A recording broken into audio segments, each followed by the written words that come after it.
Hey book readers, it's Throwback Thursday, so plug in your lava lamps and let's bring disco back from the dead as I boogie down and chat about 8 books published in the funky 1970s. Can you dig it? First up is Bury My Heart at Wounded Knee by D. Brown, which was published in 1970. I'm starting off with a nonfiction novel that shows the history, battles, and massacres suffered by American Indians in the mid to late 1800s. The book highlights lots of famous tribes and chiefs, like Geronimo, Sitting Bull, and Crazy Horse, as this group of people combat the annihilation of their way of life. Bury My Heart at Wounded Knee helped me take a second look at a chunk of history with a more perceptive eye. It's no surprise, though, that this book isn't going to have a happy ending. It's a dark, heartbreaking look at Anglo interactions with Native Americans in the 19th century. Second on the list is Watership Down by Richard Adams from 1972. I avoided reading this book for a long time because the title was confusing to me. I thought it was going to be about a shipwreck, and I got even more confused when I saw that there was a rabbit on the front cover. Even for those of you who've read it before, you may not exactly remember why the title is Watership Down. Anyway, this is one of the classic animal POV books with a group of bunnies as its main characters. They're clever, they're brave, and they're searching for a new home as they have to overcome lots of obstacles to find one.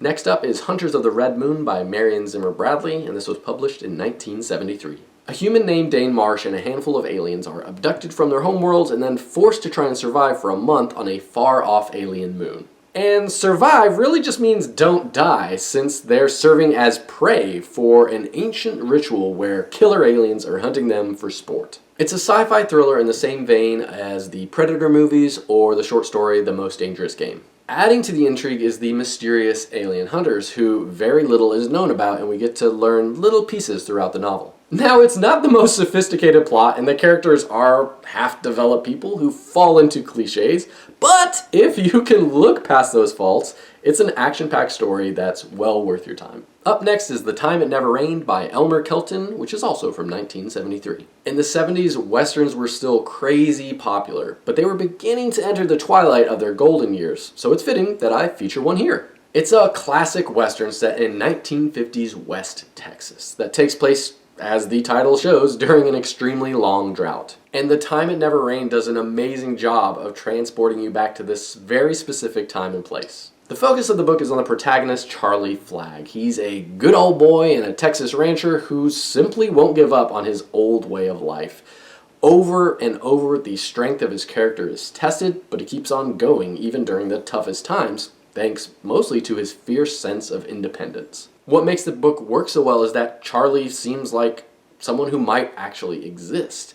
The challenges he faces are highly personal, but really inconsequential in the grand scheme of things. But the book is mostly about Charlie. He is a man who just has layers and layers of depth to him. Next on the list is Rendezvous with Rama by Arthur C. Clarke from 1973.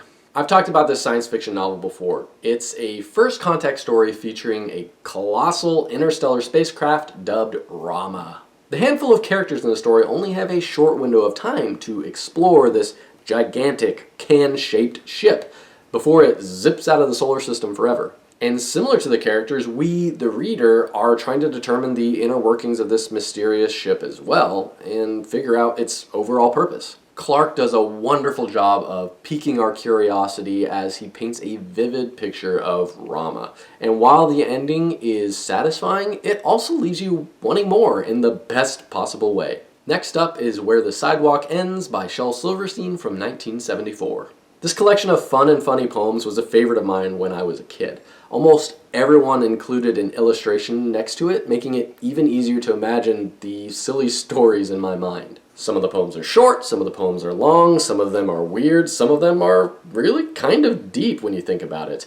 It's a mishmash of kid-friendly rhymes sprinkled with interesting perspectives. I love trying my own hand at writing light-hearted children's poems like this. It's definitely a skill, and Shel Silverstein is a master. Even still to this day, some of the poems stick with me, like the one about a peanut butter and jelly sandwich where a king just only eats PB&Js for breakfast, lunch, and dinner. And now that my oldest daughter can appreciate the humor in them, it's been neat to share these classic kid poems with her. The Hitchhiker's Guide to the Galaxy by Douglas Adams from 1979. Here's one that practically everyone knows and loves, and for good reason. This classic sci-fi from the 70s still has the ability to tickle anyone's funny bone. It's genuinely laugh out loud funny, and it doesn't feel dated even 40 years after its first publication. In it, Earthman Arthur Dent is rescued and taken away from the planet Earth right before the planet is destroyed to make room for a space highway. So begins a hilarious adventure filled with quirky characters and witty writing that flips everyday items on their heads. By reading this book, hopefully you'll gain a new appreciation for humanity's place in the cosmos. Last on my list is The Neverending Story by Michael Ende from 1979. This is a time-tested YA fantasy that will have you thinking the book is talking directly to you, because it's a story in a story type of structure that works beautifully. The main character outside of the story is Bastian, a friendless boy reading a book set in the fairy tale-like world of Fantastica. It's a magical land of heroes and monsters. And soon, however, Bastian isn't just reading the story, but he becomes part of it. It's an epic book, perfectly suited for those of us who love books. And even though I read it as an adult, I admit getting goosebumps at times when the writing seems as if it can see you reading it, like the words on the page are coming to life. And that's what makes The Neverending Story such a unique reading experience. It sucks you into its storybook world, creating a whimsical journey similar to the Inception movie with its layering of real and fictional settings. There you have it, 8 far-out books from the 1970s that are cool beans. Remember to do me a solid by liking, subscribing, and commenting down below. Catch you on the flip side.